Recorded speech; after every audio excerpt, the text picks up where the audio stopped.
Well, it's great to have you here, Move More, Learn More community. We have a very special show today. I'm going to turn it over to Mike, and he's going to tell us about our wonderful guests. Thank you, Lynn. Yeah, when we started this podcast, having Paul and Tim as guests just came immediately to mind because this topic, if you need some background on Paul and Tim, there's not many people in the world that get featured in chapter 1 of a New York Times bestseller, but they were. Spark, the revolutionary new science of exercise and the brain, was published, I think, in 2008 or so. And even though that seems like a long time ago, I'm not sure we made progress towards what you taught and what you talked about in the book and what you experienced. And I'm going on a little bit here, but I'm passionate about it. Tracy and I included supporting exercise and fitness in our framework for the kinesthetic classroom. And when I do professional development, I still talk about the work that the two of you were doing, because I just feel like we're always looking for solutions in education. And I really feel like we found one.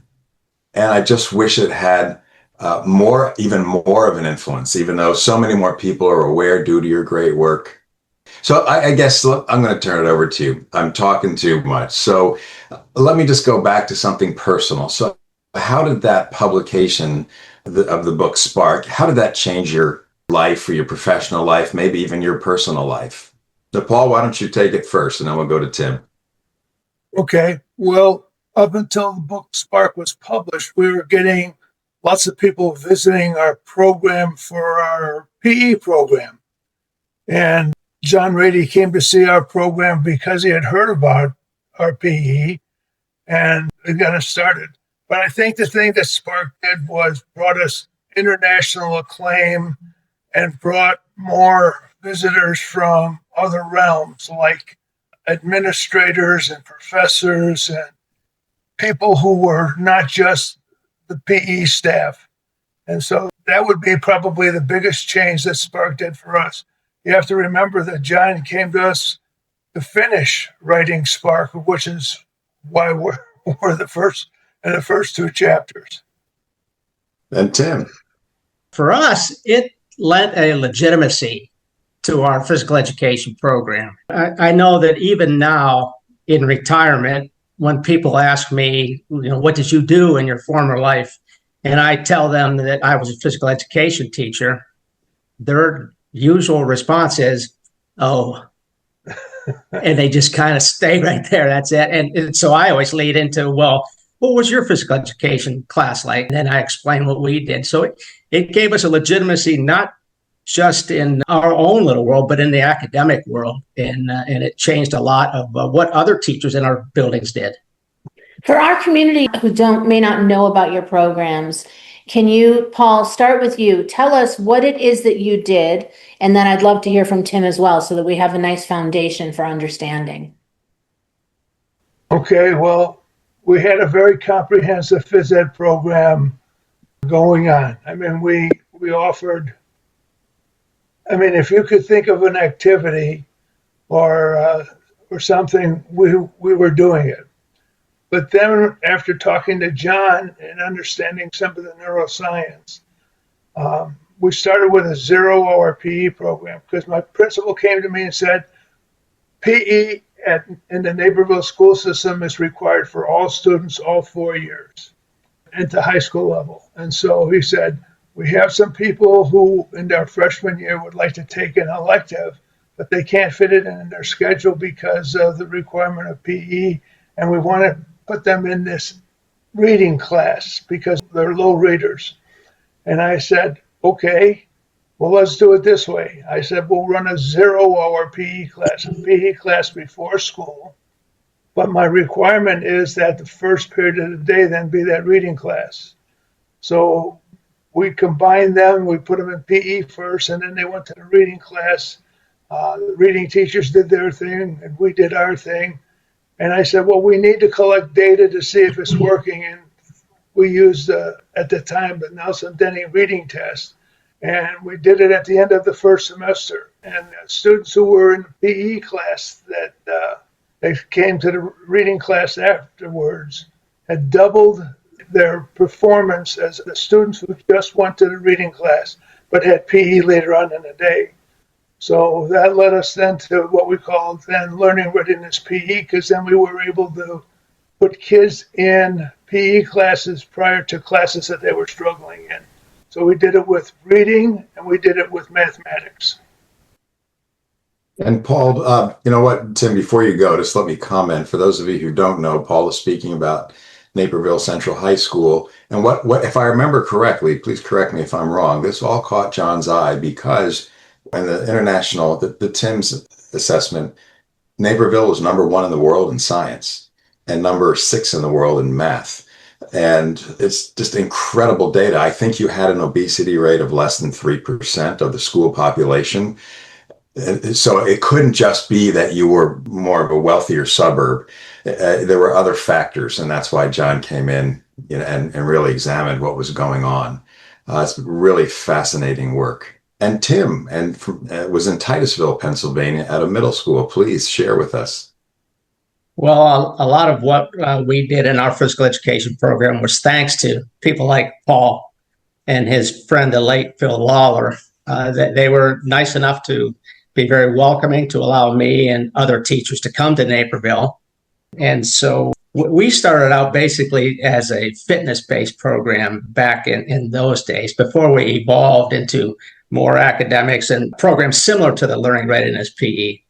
But what really took off for us was the changes that we brought from Naperville to our small community of Titusville, Pennsylvania, led us to have a principal who really saw the value of physical education. And we changed the amount of physical education that occurred in our programs K through 12. We went from a high school that had 2 days a week to daily physical education. The entire school year worth the same amount of credits as every other subject area in the school. Our middle school went from 2 days a week, 72 days in the year, to 90 days. Our elementary went from 1 day a week to 2 days a week. And we had no physical education at the kindergarten level. And we went from 0 to daily physical education, 20 minutes a day for the entire school year. So the program itself, it just took off. And again, I give a lot of credit to those guys out in Naperville. And Tim, you saw a drastic reduction in discipline problems and fights, if I'm remembering correctly. Is that right? I have to give a lot of credit to my principal at that time because I was really focused on the physical education part of it. But she noticed that we went from, I can't give you a number, but fights were happening. You know, you had a hierarchy in the school, especially amongst the boys. And we went, once we changed our program around 2000, we went to 0 fights almost immediately. It made it through the entire year with that. So that was a big thing. And the attendance was also something that went up because our kids, they were working in physical education, not based on their athletic ability, but based on their effort. And everything became equal in the class. And so you didn't have those cliques of trying to one-up each other. Yeah, that is fascinating. Paul, were you surprised at the data? Initially, I was. I didn't know what to expect. When the first round of data came out, we would have department chairman's meetings every 2 weeks. And when we had that first round of data, I walked into that meeting and I strutted. I said, hey, everybody, you need me because we bring intelligence to our students as well as the physical. But yeah, as time went on, I mean, the results were amazing. And as Tim said, what was started to see was the classroom teachers started to engage the students more in activity, got them out of their seats. It wasn't just lecture. It was moving kids up around. We installed smart boards and whiteboards in all of our classrooms because we went through a renovation stage. And even in the math class, when they ran out of whiteboards, they started to use the windows to extend the time that kids could get out of their seats and work on math problems. So it was an amazing transformation to observe. And Tim, you know, could you talk for a moment about administrative buy-in? And Paul, you can too, but I'm assuming you had it at the time. And do you know what the evolution has been over time? Has it gotten better? Has it gotten worse? Have we forgotten about all the success, etc.? That's a great question. The administrative buy-in in our district was huge. It was a high school principal that really jumped on board first. From that point on, it became my job I had to be a huge advocate for physical education. That was a major part of my job. So in addition to that high school principal, and we also had buy-in from the superintendent level too. I mean, my main charge at that time was to change our physical education program. And that's how I ended up in Naperville. But from that point on, I had to make sure that every move I made sure my principal at the middle school, who later became our superintendent, which was awesome when that happened. Great. It made my life a little bit easier there. But I made sure that person knew exactly what was going on, every move I made. In addition to that, we started to receive some of the same publicity that was coming through Naperville, whether it be on a local level or a national level. And so I made sure that at least a couple of times a year, I presented to our school board to make sure they knew what was going on. And as a result, they became huge backers of things that we were doing. As far as is it still going on today, I really don't know. Well, I made up my mind when I retired that was the people that were there, that was their baby. If they needed me, I was right there. And more than once, I went in to try to help and to be an advocate for what was going on. But as far as what's going on now, there's all new principals. There's a new superintendent. There's only one or two teachers left. And I think, Mike, one of the very first times we met, one of my first statements was, you can do great work, but all it takes is one new administrator to come in and change everything and drop everything. So has everything been dropped in Titusville? I don't think so. But how much is left? I really don't know. I remember that conversation, Tim. It struck me because it's very, very true. And I think the more that the younger generation is familiar with the research and the data, the more that we'll develop administrators over time that understand that we have to try and build the very best learner possible to deal with all the curriculum. And that is a brain and a body activity, not just something that's considered more cognitive and academic. Paul, anything about administration? I'm assuming you had big time because you had a very large staff of high school phys ed teachers at Naperville. Yeah, I mean, the same thing that happened to Tim happened to us. Initially, the buy-in by the building administration was fantastic. I even had a superintendent who really bought into the program. He left after 2 years. The building administration changed, and they wouldn't follow through with the program. You need to have a champion, a Tim who's constantly beating the drum to keep something going. And when I retired, like Tim retired, there wasn't a champion to beat the drum anymore, so people forgot about it. And it's sad because what happens is the kids lose out. I'm happy to kind of jump in and say that, Mike and I have the honor of traveling a lot of the world, meeting PE folks and cognitive folks and music folks. And I really do believe, I see with my own eyes, that there is a new spring. And the people like Andy Milne and Jim Hart and Eleonora Palmieri and Mary Mount Stephen, Allie Golding, they are really bringing movement back in education. And the thing I want to ask you guys is, are your programs written such that we could share them with Darlene Kostonen in Finland and Chris Biani in Italy? I mean, is there a curriculum that we can kind of revive and say, look what these guys did 20 years ago in America? We modeled our curriculum exactly after what was going on in Naperville. We had it written down. We had to have it written down. It was required. But I can't tell you if anybody could go to Titusville today and say, hey, could we see your curriculum? I just can't tell you that. Okay. Paul, is your curriculum, is your learning readiness? It's not written down because at the time it was fluid. The teachers would change things that they were doing in the classroom. we discovered that we could change different cardio things that we could do to prepare the students for the classes. In our case, we were fortunate. We had a swimming pool we used. We prepared kids for quizzes and tests by using the swimming pool. We put answers on one side of the pool. They had to swim to the other side to find a question and so forth. It wasn't just strictly, running and stationary bikes. We were just very fortunate in what we had. So it was fluid. It was constantly changing. The PE teachers that were involved in the program were constantly looking for ways to engage the students. For us, to be honest with you, and probably Tim would agree with this, heart rate monitors were a big part of our program. Mm-hmm. We knew when kids were exercising within a zone that was good for them, and that made our programs more individual. That, I think, was a very, very important part of our program.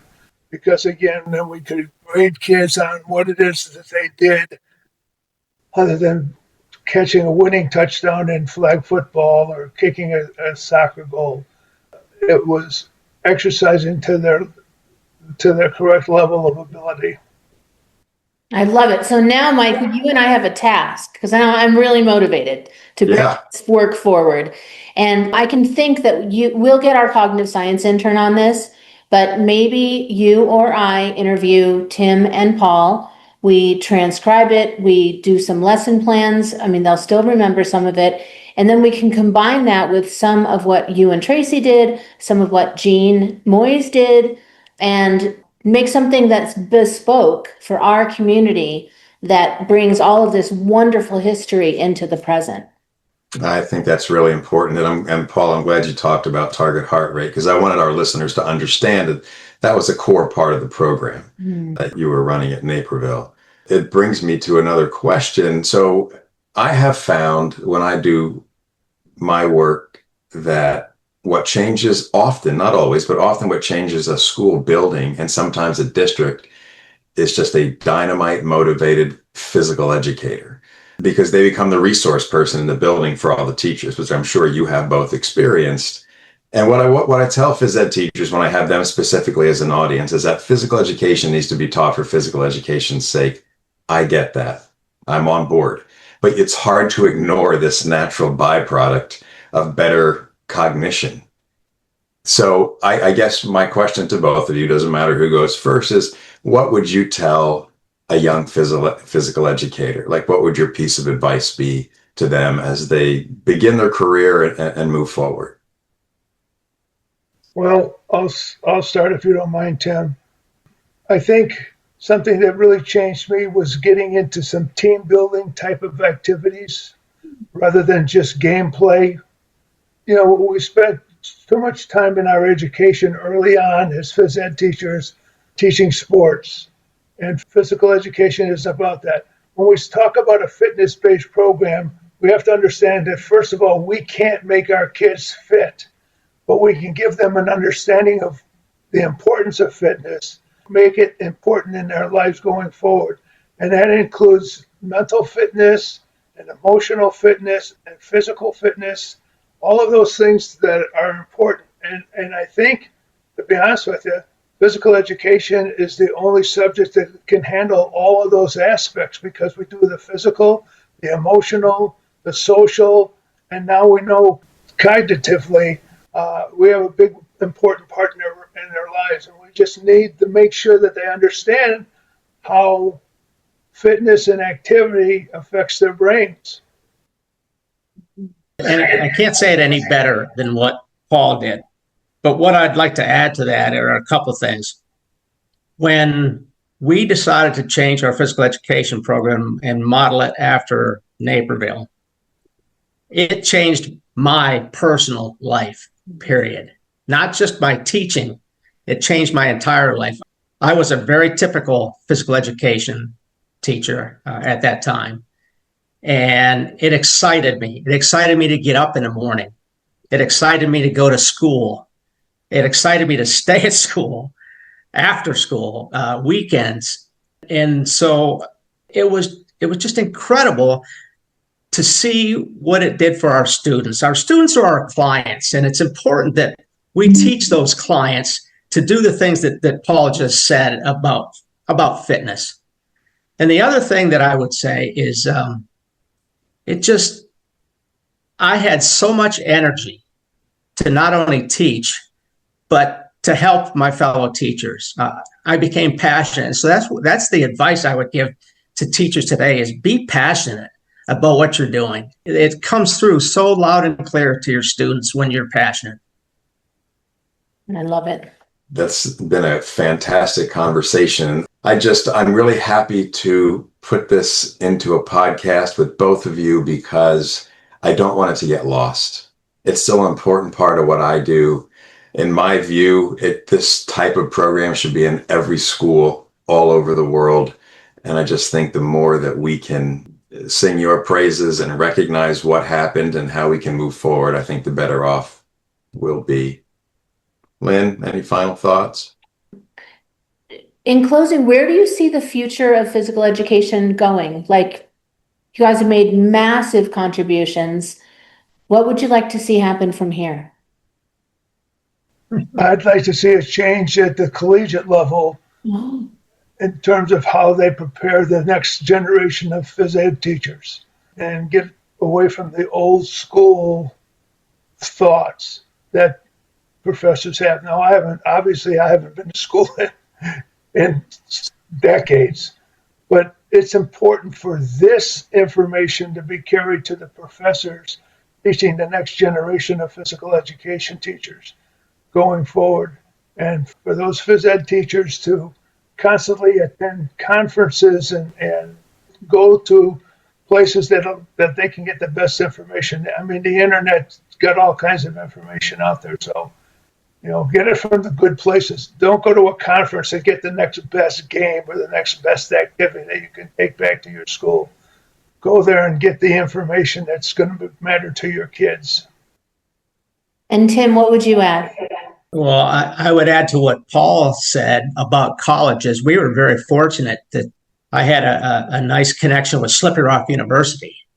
And up until our move to North Carolina, I was at Slippery Rock at least once a semester to speak to the head of their physical education department and to make sure that they were continuing the good work that they had been doing. So I would agree with Paul on that. The future is uncertain, but I think it could also be very exciting.